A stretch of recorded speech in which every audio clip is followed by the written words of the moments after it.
ಇನ್ನು HDK heart operation ಬಗ್ಗೆ ಶಾಸಕರೊಬ್ಬರು ಅನುಮಾನ ವ್ಯಕ್ತಪಡಿಸಿದ್ದಾರೆ. ಯಾಕೋ ಈ ಹಾರ್ಟ್ ಆಪರೇಷನ್ ಡೌಟ್ ಅನಿಸ್ತಾ ಇದೆ. ಚುನಾವಣೆ ಸಂದರ್ಭದಲ್ಲಿ ಈ ಆಪರೇಷನ್ಗಳು ಆಗ್ತಿರ್ತವೆ ಅಂತ ರಮೇಶ್ ಬಂಡಿಸಿದ್ದೇಗೌಡ ಹೇಳಿದ್ದಾರೆ.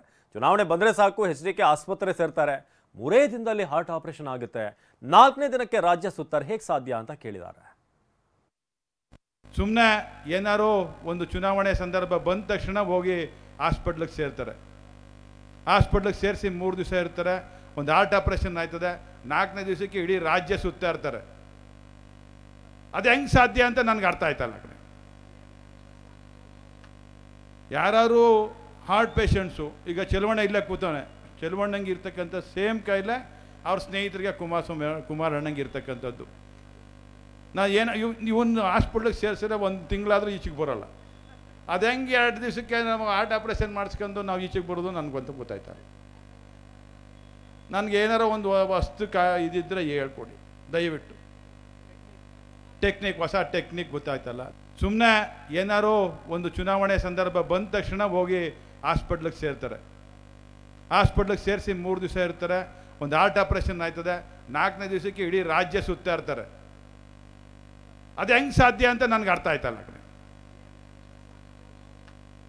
ಯಾರು ಹಾರ್ಟ್ ಪೇಷಂಟ್ಸು, ಈಗ ಚೆಲುವಣ್ಣ ಇಲ್ಲೇ ಕೂತವನೆ, ಚೆಲುವಣ್ಣಂಗೆ ಇರ್ತಕ್ಕಂಥ ಸೇಮ್ ಕಾಯಿಲೆ ಅವ್ರ ಸ್ನೇಹಿತರಿಗೆ ಕುಮಾರ್ ಅಣ್ಣಂಗೆ ಇರ್ತಕ್ಕಂಥದ್ದು.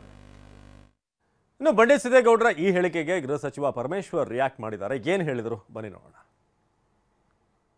ವೈಯಕ್ತಿಕ ವಿಚಾರಗಳನ್ನು ನಾವು ಯಾರೂ ಮಾತಾಡಬಾರ್ದು. ನಮಗೆ ನಿಯಂತ್ರಣ ಇರಬೇಕು. ಅವರ ಪರ್ಸನಲ್ ವಿಚಾರಗಳು ಅವ್ರು ಹೇಳ್ತಿರ್ಬೋದು, ಬೇರೆ ಏನೇ ಇರ್ಬೋದು. ಪರ್ಸನಲ್ ಮ್ಯಾಟರ್ಸನ್ನು ನಾವು ಯಾರೂ ಕೂಡ ಈ ಚುನಾವಣೆಯಲ್ಲಿ ಉಪಯೋಗ ಮಾಡಬಾರ್ದು. ಅದಕ್ಕೆ ನಿಯಂತ್ರಣ ಇದ್ದರೆ ಭಾಳ ಒಳ್ಳೆಯದು. ಯಾರೇ ಇರಲಿ, ನಾನೇ ಇರಲಿ, ಇನ್ನೊಬ್ರು ಇರಲಿ, ಅದು ಮಾಡೋದು ಸೂಕ್ತ ಅಲ್ಲ ಅಂತ ನನಗನ್ಸುತ್ತೆ. ಬೇರೆಯವರು ಬೇರೆ ರೀತಿಯಲ್ಲಿ ಯೋಚನೆ ಮಾಡ್ತಾರೆ. ಅವ್ರುಗಳು ಕೂಡ ಬೇರೆ ರೀತಿಯಲ್ಲಿ ಮಾತಾಡಿದಾಗ ಇವರು ಅದಕ್ಕೆ ರಿಪ್ಲೈ ಮಾಡ್ತಾರೆ. ಈಗೆಲ್ಲ ನಡೆಯುತ್ತೆ. ಅದು ಸಾರ್ವಜನಿಕ ಜೀವನದಲ್ಲಿ I don't think it is the right spirit. ವೈಯಕ್ತಿಕ ವಿಚಾರಗಳನ್ನು ನಾವು ಯಾರೂ ಮಾತಾಡಬಾರ್ದು. ನಮಗೆ ನಿಯಂತ್ರಣ ಇರಬೇಕು. ಅವರ ಪರ್ಸನಲ್ ವಿಚಾರಗಳು ಅವ್ರು ಹೇಳ್ತಿರ್ಬೋದು, ಬೇರೆ ಏನೇ ಇರ್ಬೋದು.